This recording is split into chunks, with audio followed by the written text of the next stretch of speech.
We're making our own stir fry today, featuring brown rice. Brown rice is a hearty whole grain that adds fiber and a nutty flavor to your meal, making it the perfect base for a colorful stir fry loaded with your favorite veggies and proteins. The first step is simple, yet very important. I'm going to wash my hands before we start. Washing your hands with soap and water for at least 20 seconds will prevent the spread of germs from your hands to your family's food. Now, cook 1 cup of dry grain according to the package instructions. For this recipe, I'm using brown rice. Brown rice is the highlight of this recipe. It's a whole grain, so it's a good source of fiber and several vitamins and minerals like B2, folate, and potassium. But if you're looking to mix it up, you can use noodles, quinoa, or barley for this recipe in place of brown rice. Whichever grain you use will have different cooking instructions on the package.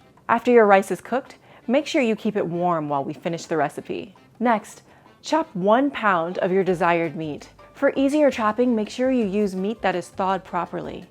There are 3 safe ways to thaw meat. That's in the refrigerator, in a sealed bag under cold running water, and in the microwave. For this recipe, I'll be using boneless, skinless chicken thighs, but you can use chicken breasts, sirloin, flank steak, or extra firm tofu. For this recipe, I'm going to chop my thawed chicken into bite-sized pieces, but you can cut the meat into any size pieces you like. You can add salt and pepper to taste. I also washed my hands with soap and water after handling my chicken before touching anything around the kitchen. Make sure you turn your stovetop to medium-high heat. Add 1 tablespoon of oil to a large pan. Now, let's add the chicken.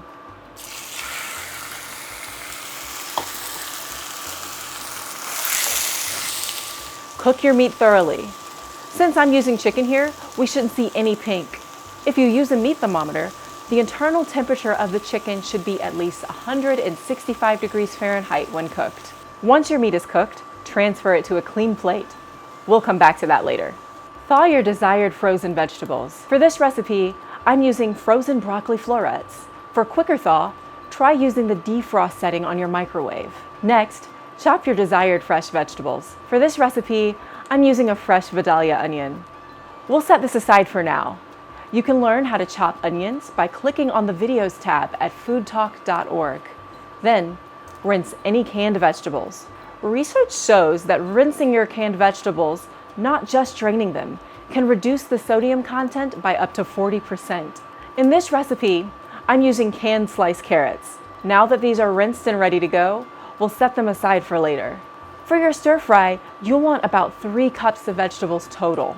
For this recipe, I'm going to measure out 1.5 cups of broccoli, 1/2 cup of onion, and 1 cup of carrots to make 3 cups of veggies. In the pan that your chicken was cooked in, add 1 tablespoon of cooking oil and heat the pan on medium-high heat.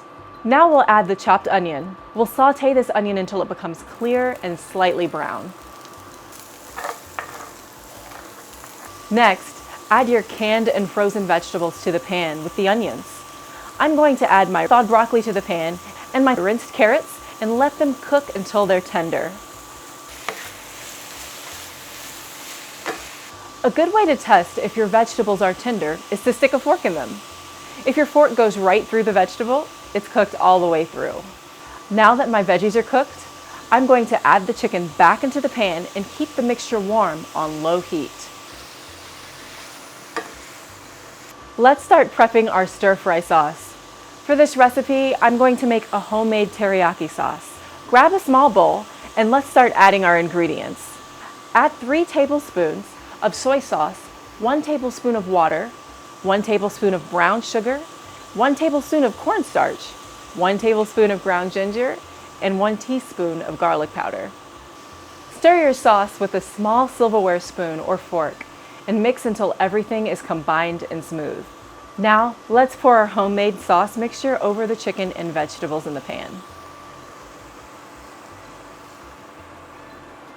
I'm going to turn up the stove temperature to medium and let the sauce cook until it's thick enough to coat the spatula I'm using.